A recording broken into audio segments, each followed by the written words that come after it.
India, सच सबसे पहले सबसे तेज।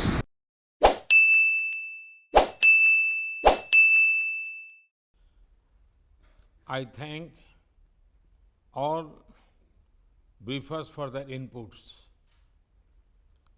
I shall now make a statement in my capacity as the Prime Minister of India. Excellencies, maritime security पर इस अहम चर्चा में जुड़ने के लिए आप सभी का धन्यवाद। मैं सिक्योरिटी जनरल के सकारात्मक संदेश और यूएनओडीसी की एग्जीक्यूटिव डायरेक्टर द्वारा ब्रीफिंग के लिए आभार व्यक्त करता हूं। मैं रूस के राष्ट्रपति, केनिया के राष्ट्रपति और वियतनाम के प्रधानमंत्री की उपस्थिति के लिए भी हृदय से आभार व्यक्त करता हूं। एक्सेलेंसीज, समंदर हमारी साझा धरोहर है। हमारे समुद्री रास्ते इंटरनेशनल ट्रेड की लाइफलाइन है और सबसे बड़ी बात यही है कि ये समंदर हमारे प्लेनेट के भविष्य के लिए बहुत महत्वपूर्ण है। लेकिन हमारी इस साझा समुद्री धरोहर को आज कई प्रकार की चुनौतियों का सामना करना पड़ रहा है। पायरेसी और आतंकवाद के लिए समुद्री रास्तों का दुरुपयोग हो रहा है। अनेक देशों के बीच मैरीटाइम डिस्प्यूट्स हैं और क्लाइमेट चेंज तथा प्राकृतिक आपदाएं भी मैरीटाइम डोमेन से जुड़े विषय हैं। इस व्यापक संदर्भ में अपनी साझा सामुद्रिक धरोहर के संरक्षण और उपयोग के लिए हमें आपसी समझ और सहयोग का एक फ्रेमवर्क बनाना चाहिए। ऐसा फ्रेमवर्क कोई भी देश अकेले नहीं बना सकता।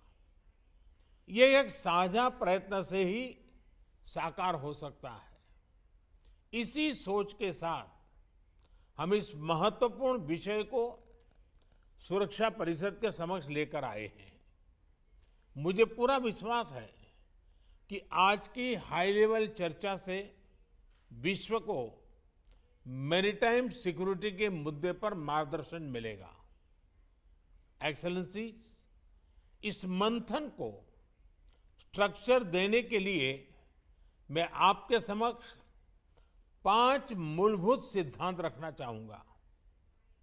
पहला सिद्धांत, हमें मैरीटाइम ट्रेड में बैरियर्स हटाने चाहिए।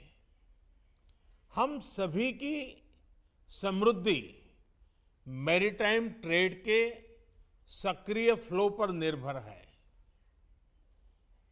इसमें आई अड़चनें पूरी वैश्विक अर्थव्यवस्था के लिए चुनौती हो सकती है। फ्री मैरीटाइम ट्रेड भारत की सभ्यता के साथ अनादिकाल से जुड़ा हुआ है। हजारों वर्ष पहले सिंधु घाटी सभ्यता का लोथल बंदरगाह समुद्री व्यापार से जुड़ा हुआ था। प्राचीन समय के स्वतंत्र मैरीटाइम माहौल में ही भगवान बुद्ध का शांति संदेश विश्व में फैल पाया। आज के संदर्भ में भारत ने इसी खुले और इंक्लूसिव एथोस के आधार पर SAGAR, security and growth for all in the region का विजन परिभाषित किया है। इस विजन के जरिए हम अपने क्षेत्र में मैरीटाइम सिक्योरिटी का एक इंक्लूसिव ढांचा बनाना चाहते हैं। यह विजन एक सेफ, सिक्योर और स्टेबल मैरीटाइम डोमेन का है। फ्री मैरीटाइम ट्रेड के लिए यह भी आवश्यक है कि हम एक दूसरे के नाविकों के अधिकारों का पूरा सम्मान करें। दूसरा सिद्धांत, मैरीटाइम डिस्प्यूट्स का समाधान शांतिपूर्ण और अंतर्राष्ट्रीय कानून के आधार पर ही होना चाहिए। आपसी ट्रस्ट और कॉन्फिडेंस के लिए यह अति आवश्यक है। इसी माध्यम से हम वैश्विक शांति और स्थिरता सुनिश्चित कर सकते हैं। भारत ने इसी समझ और मैच्योरिटी के साथ अपने पड़ोसी देश बांग्लादेश के साथ अपनी मैरीटाइम बाउंड्री को सुलझाया है।